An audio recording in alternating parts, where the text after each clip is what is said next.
नमस्कार, आप देख रहे हैं वार्तिक टीवी और मैं हूं सुभाष शर्मा। आप सबका वार्तिक टीवी के इस विशेष कार्यक्रम सियासी चाल भूचाल में स्वागत है। जैसा कि आप सबको पता है, सियासी चाल भूचाल का ये जो कार्यक्रम है, ये खास तौर पर हम आपके लिए लाते हैं, जिसमें कि हम आपको बताते हैं कि विभिन्न राजनीतिक पार्टियों में, विभिन्न राजनीतिक दलों में किस तरह की अंदरूनी घमासान मची हुई है, किस तरह के गठजोड़ चल रहे हैं, अंदरूनी क्या क्या उनके उठापटक चल रही हैं, इसके ऊपर खास तौर पर फोकस करते हुए ये कार्यक्रम हम आपके लिए लेकर आते हैं। इस कार्यक्रम के वैसे तो सूत्रधार राजनीति के चाणक्य माने जाने वाले पूर्व मंत्री और वरिष्ठ राजनीतिज्ञ चंद्रराज सिंह भी हैं। उन्हीं से हम जानते हैं हर सप्ताह कि किस तरह के सियासत में चाल और भूचाल चल रहा है, किस तरह की चालें चली जा रही हैं और उनसे किस तरह के भूचाल आ रहे हैं। तो आज के इस कार्यक्रम में मैं स्वागत करता हूं चंद्रराज सिंह जी का। चंद्रराज सिंह जी का स्वागत है, नमस्कार। तो जैसा कि आपको मैंने बताया कि ये जो कार्यक्रम है हमारा, इसमें अब तक आपने चंद्रराज सिंह जी के अनुभवों से ये जाना। पीछे दिनों हमने कांग्रेस के ऊपर, कांग्रेस पार्टी में जो अंदरूनी राजनीति चल रही थी, इसके ऊपर बहुत विस्तार से बातें की थी। आज मैं चंद्रराज जी से जानूंगा कि भारतीय जनता पार्टी में किस तरह का माहौल है और किस तरह की वहां उठापटक चल रही है। इसके साथ ही इसके बाद मैं चंद्रराज जी से यह भी जानना चाहूंगा कि किस तरह वहां नेतृत्व को लेकर नई गठजोड़ और नई शतरंज खेली जा रही है। तो मैं अब चंद्रराज जी, जो कि इस कार्यक्रम के सूत्रधार हैं, उनसे कहूंगा कि वो इस बारे में हमारे दर्शकों को अवगत कराएं। सुभाष जी, क्या होता है, अभी भारतीय जनता पार्टी को आगामी चुनाव में राजस्थान की सत्ता सुंदरी को वरण करने का अवसर मिल ही जाएगा, यह कल्पना है। इसलिए यह कहना और कोई विषय पर बात करना ही बेकार है। भारतीय जनता पार्टी के हर कार्यकर्ता और नेता, उनके एक एक प्रचारक, संघ के व्यक्ति, सबका यही मानना है कि सरकार तो हमारी झोली में है। अब जब सरकार झोली में है, सरकार रूपी सुंदरी सामने बैठी है, तो स्वयंवर में वर्ण करने वालों की संख्या तो बेहिसाब होगी।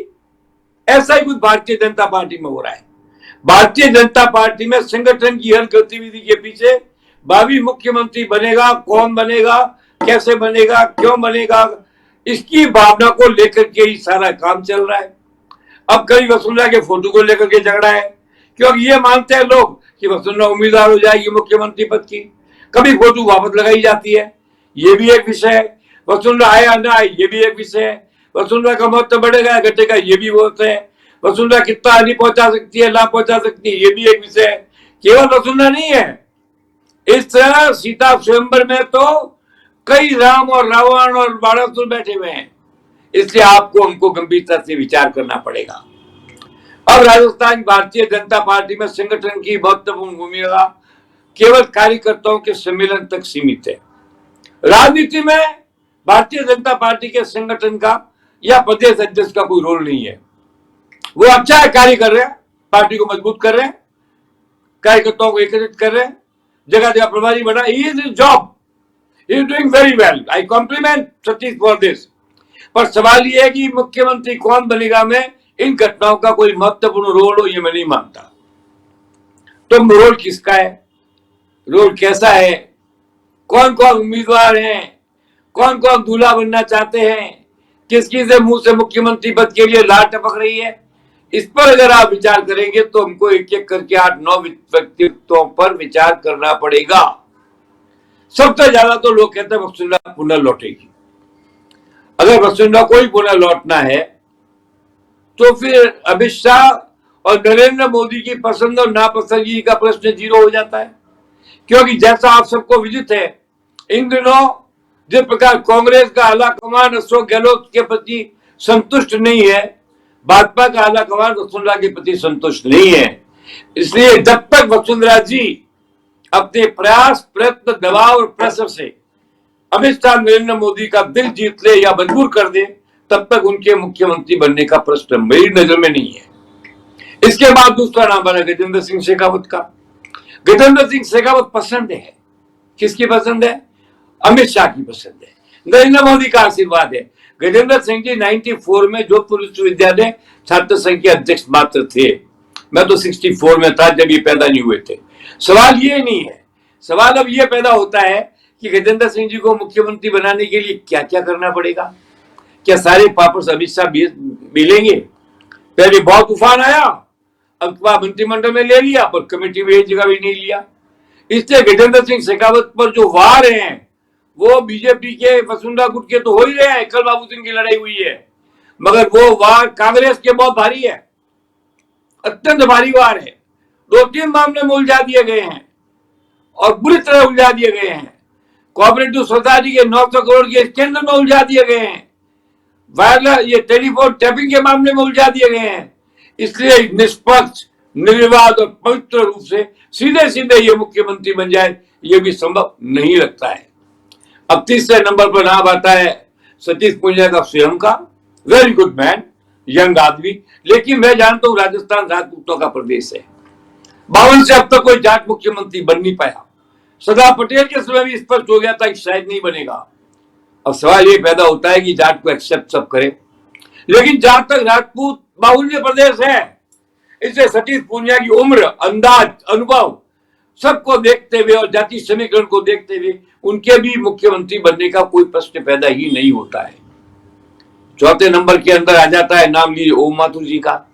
ओम माथुर जी अगर उत्तर प्रदेश चुनाव के अंदर अपने पर लगे हुए लांछनों से मुक्त हो जाते, संघ के पास उनके संघर्ष से मुक्त हो जाते, कद्दावर आदमी है, कंसिडरेशन में नाम आ सकता है। मगर अमित शाह जी जहां तक बस चलेगा, ओम प्रकाश जी के पांव को घुटने के ऊपर से काटेंगे ताकि वो गुड़क कर न चल सके। ये मेरी संभावना लगती नहीं है। ओम प्रकाश माथुर भले आदमी है, मेरे मामा हैं, अच्छे आदमी हैं, बन सकते हैं और बनेंगे तो सरकार भी चला लेंगे, मगर ये कांग्रेस के आला कमान, बीजेपी का आला कमान उनको बनने नहीं देगा। इस ओम प्रकाश जी माथुर का नाम भी रिजेक्ट कर दीजिए आप। अब रहा ओम बिरला। अरे भाई ओम बिरला जी, आप तो खाली कोटा की तहसील के नेता हो, आपको घमंड है कि आप स्पीकर हो। अरे तो सुमित्रा महाजन को हाथ पकड़ के मोदी ने स्पीकर बना दिया, तो क्या सुमित्रा महाजन मुख्यमंत्री पद की दावेदार बन गई? कोई मजाक है? कोई भी आदमी मुख्यमंत्री तो प्राइम मिनिस्टर अपने पार्लियामेंट की मेजोरिटी में किसी को बढ़ा दे, वो मुख्यमंत्री का दावेदार नहीं होता है। मुख्यमंत्री बनने के लोकप्रियता चाहिए, घूमना चाहिए, मिलना चाहिए, समर्थक चाहिए, हर जिले में आदमी चाहिए, हर तहसील में आदमी चाहिए, ब्लॉक। वो तो ओम जी तो जीरो है इस मामले के अंदर, केवल कोटा के बादशाह है। तो कोटा का जिला प्रमुख बना दीजिए, और ज्यादा बड़ा पद देना चाहो तो कोटा में कलेक्टर की जगह नॉन आईएएस बना दी। इससे ज्यादा ओम जी का लेवल एज फार अचीवमेंट बढ़ता नहीं है। वैसे बहुत अच्छे आदमी है, बड़े नेता है, आज की तारीख में भारत के चौथे नंबर के पद पर है, बधाई के पात्र है, योग्यता के पात्र है, लेकिन मुख्यमंत्री पद के दावेदार बन जाए इसकी संभावना शून्य है। अब आप बताओ मैं किसका नाम लूं? अरे नहीं, भूपेंद्र यादव। बड़ी मजेदार कहानी है इनकी। भूपेंद्र यादव जी ने एक पर्टिकुलर केस के अंदर कोई सीबीआई से कनेक्टेड मामले में भाजपा के बड़े नेताओं पर लगे केस के अंदर अरुण जेटली के सहायक के रूप में काम किया और मूछ का बाल बन गए। अरुण जेटली का आशीर्वाद मिला, एक अच्छे वकील है। वकील भी एक क्लास नहीं है, कोई मनु अभिषेक सिंह या सामने लेवल के नहीं है, बी क्लास वकील है। आगे एहसान कर दिया, अमित शाह की नजर में चढ़ गए। अब वो तो कहते राजा जिसको माने वो रानी, इतना खत्म कहानी, बन गए, नजदीक चले गए, पद पर आ गए, पार्टी के पदाधिकारी बन गए, कैबिनेट मंत्री बन गए। अभी आए तो तीजाराम यादव ने स्वागत कर दिया। पर भाई आप पहले ये तो साबित करो कि आप राजस्थान की हो।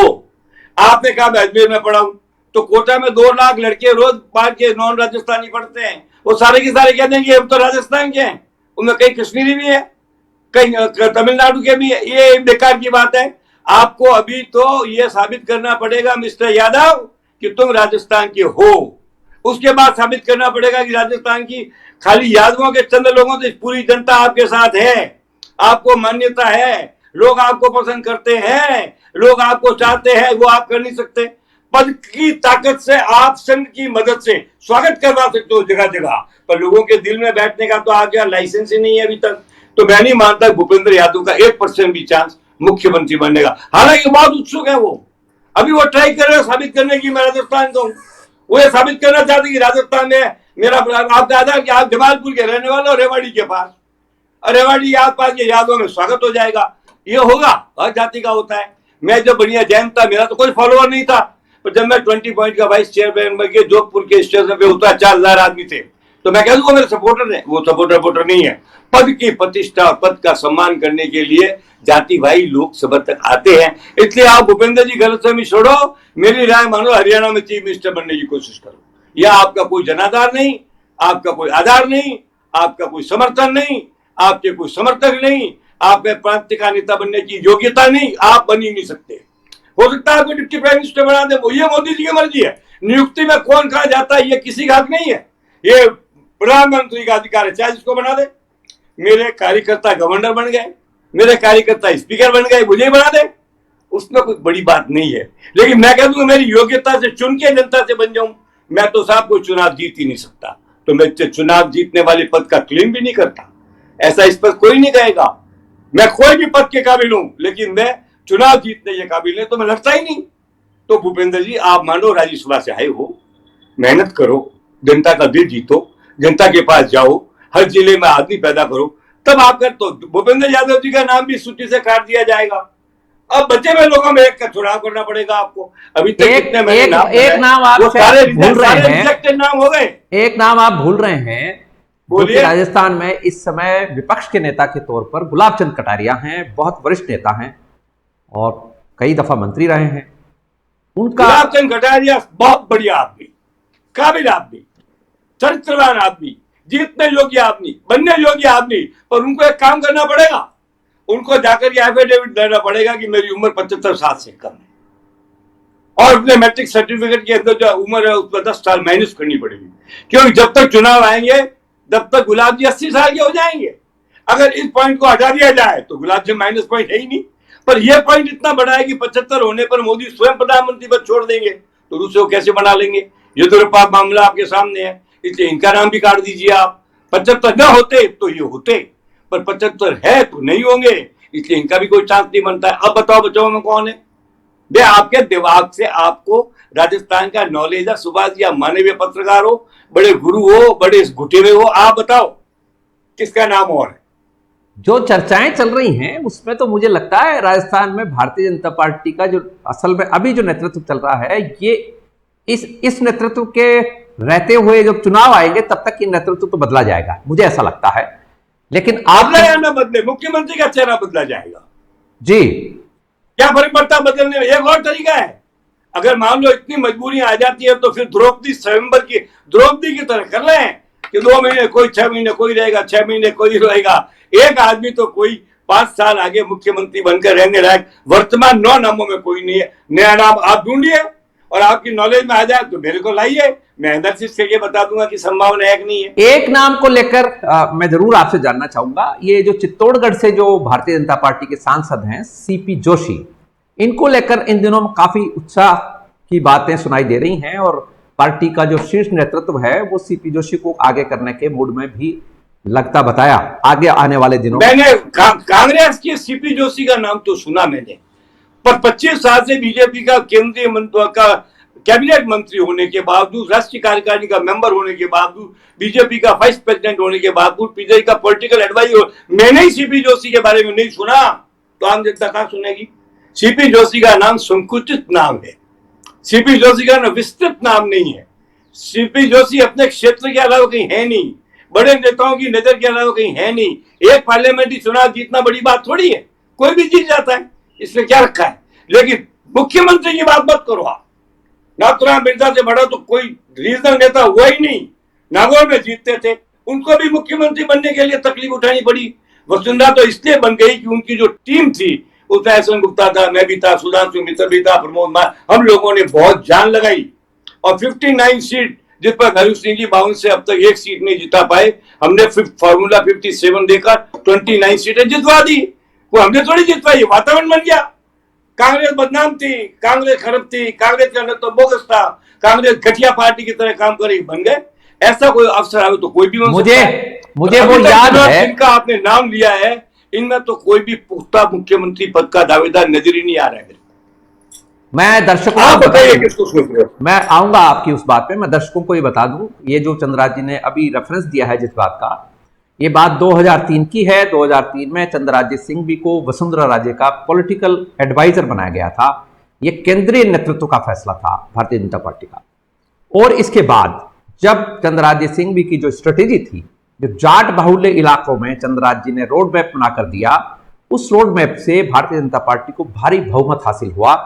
और 2003 में इस बात का रिवॉर्ड भी चंद्रराज्य सिंह को तत्कालीन सरकार यानी वसुंधरा सरकार ने दिया और 20 सूत्री कार्यक्रम का राजस्थान का उपाध्यक्ष बनाकर कैबिनेट मंत्री का दर्जा इनको मिला। इस बात के राजस्थान में बहुत सारे लोग गवाह हैं कि उस वक्त 2003 में जो चुनाव हुआ उसमें चंद्रराज सिंह की जो पॉलिटिकल विजडम थी, जो विजन था, वो बहुत खुलकर सामने आया और पूरी धार से इन्होंने काम किया और वसुंधरा राजे को बाहरी होने के एक तमगे के बावजूद यहां लाकर स्थापित किया। यह चंद्रराज सिंह की उस समय की एक बहुत बड़ी विजनरी विक्ट्री मानी जाती है। और इसी मामले में चंद्रराज सिंह को राजस्थान की राजनीति का चाणक्य होने का भी खिताब हासिल हुआ जो जनता ने दिया। अब मैं चंद्रराज सिंह से जानना चाहता हूं कि आपकी राय में भारतीय जनता पार्टी का नेतृत्व आगामी चुनाव में किसके पास जाने वाला है और कौन भावी मुख्यमंत्री का चेहरा आपको नजर आता है? चेहरा आप तय करिए, आकृति मैं बता देता हूं।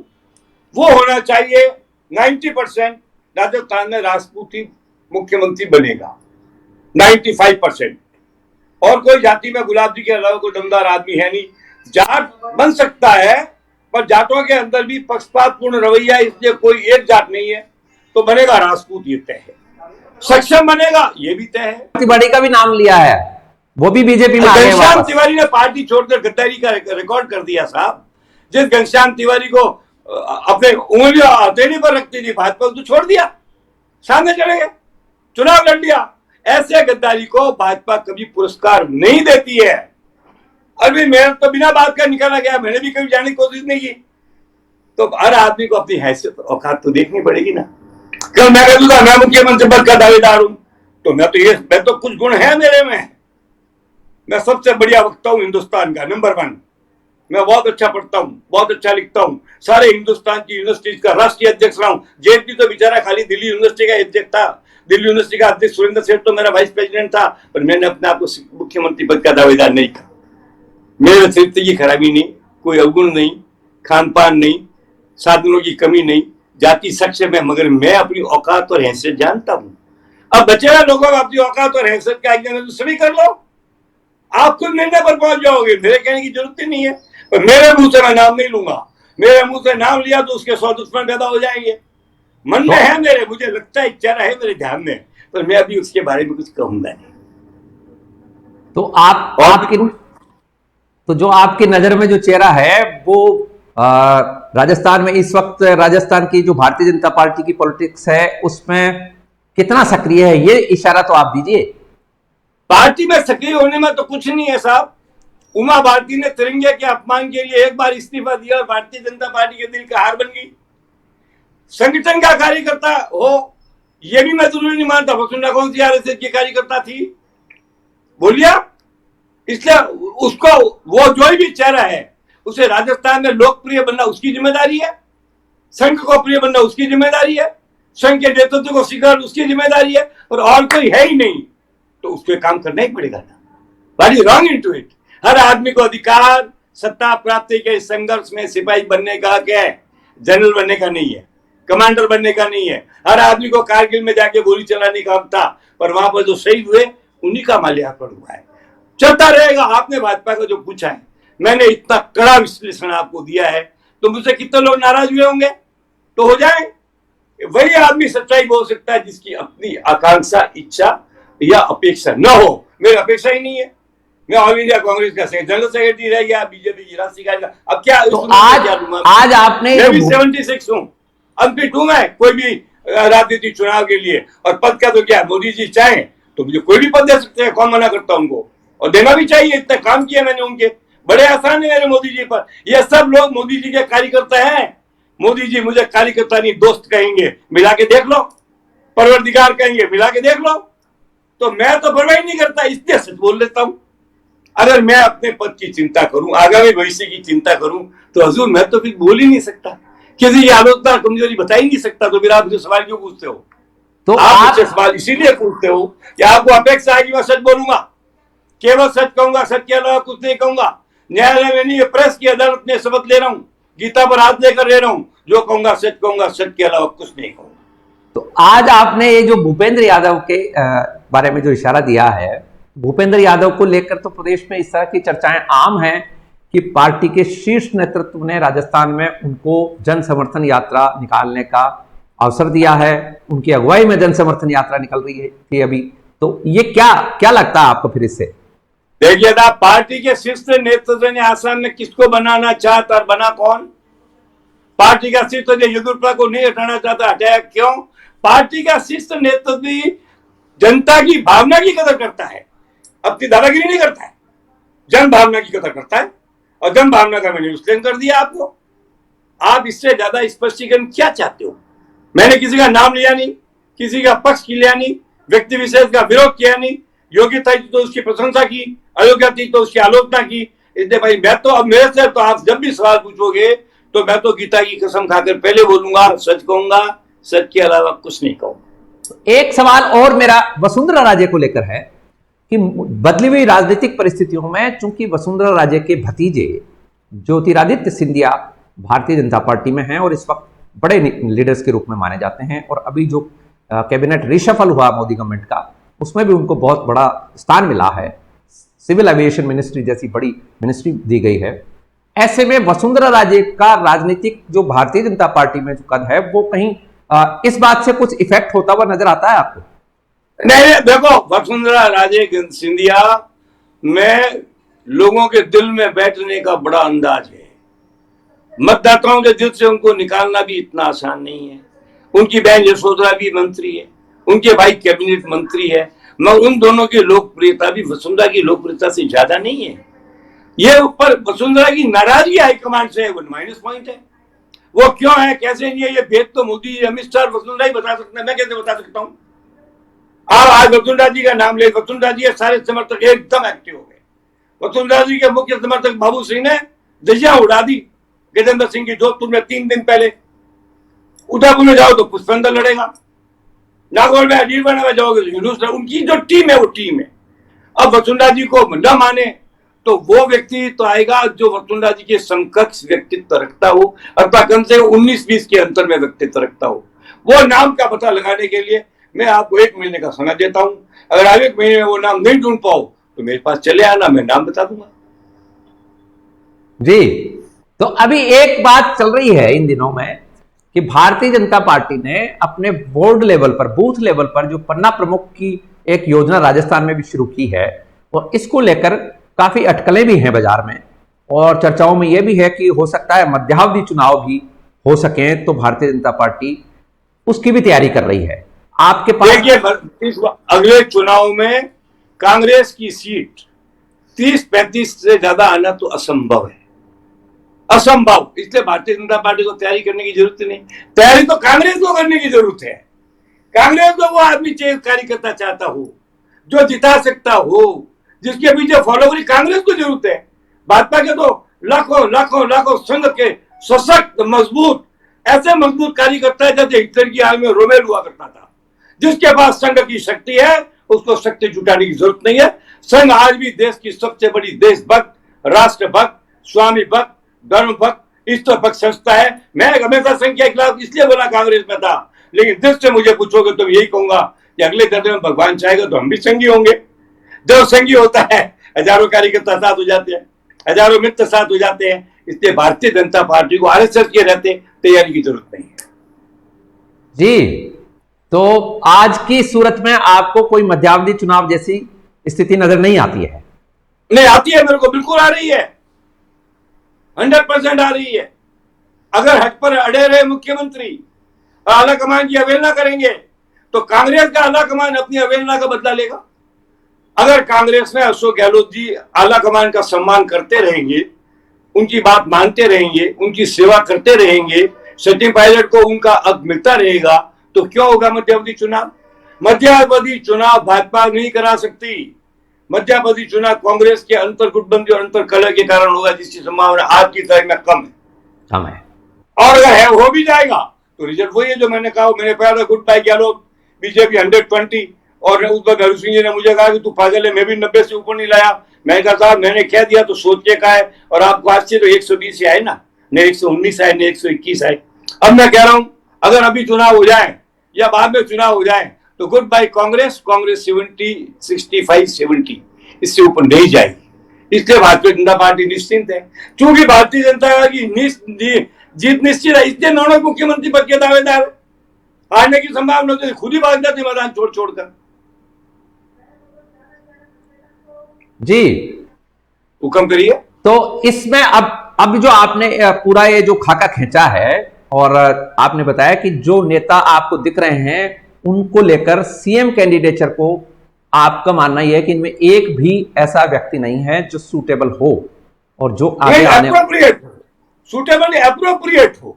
सूटेबल तो जिसको बनाओगे वो हो जाएगा, सचिन को बना वो हो जाएगा। सूटेबल होना अलग बात है।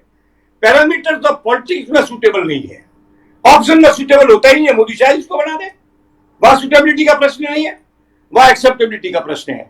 मुझसे आपने एक्सेप्टेबिलिटी की बात नहीं पूछी, सूटेबिलिटी की बात पूछी। एक्सेप्टेबिलिटी में जिन लोगों की थी मैंने उनका खाका खींच दिया आपके सामने। एम्बिशन ज्यादा है लोग, योग्यता कम है, अपेक्षाएं ज्यादा है, संभावनाएं कम है, तो मैं गलत क्या बोला? कोई भी मेरे इस वक्तव्य में एक भी भाजपा का नेता नहीं कह सकता कसम उठा करके कि मैंने कोई बात तर्क के आधार पर नहीं कही। जी, तो इसमें चलते चलते मैं एक सवाल और कर लूं आपसे कि संघ की जो भूमिका है वो किस तरह की रहने वाली है आगामी स्थितियों में भारतीय जनता पार्टी में? संघ युद्ध का फैसला नहीं करता है, युद्ध में लड़ता है। वार हो या नहीं हो इसका फैसला पॉलिटिक्स करती है। वार में लड़ना कैसे इसका फैसला संघ करता है। संघ का तो कोई भी उम्मीदवार हो जिताएंगे। संघ में गद्दार कम होते हैं, खुददार ज्यादा होते हैं, ये संघ की विशेषता है। मैं तो संघ का डेड अगेंस्ट रहा हूं ना। प्रकाश गुप्ता के मेरे 36 का आंकड़ा था, लेकिन मेरे को जब पूछोगे तो यही कहूंगा कि संघ में होना का मतलब एक बड़ी जमात का सदस्य होना। इधर भूमिका संघ की जिताने में है, फैसले में संघ की भूमिका होगी तो नागपुर स्तर पर राय होगी।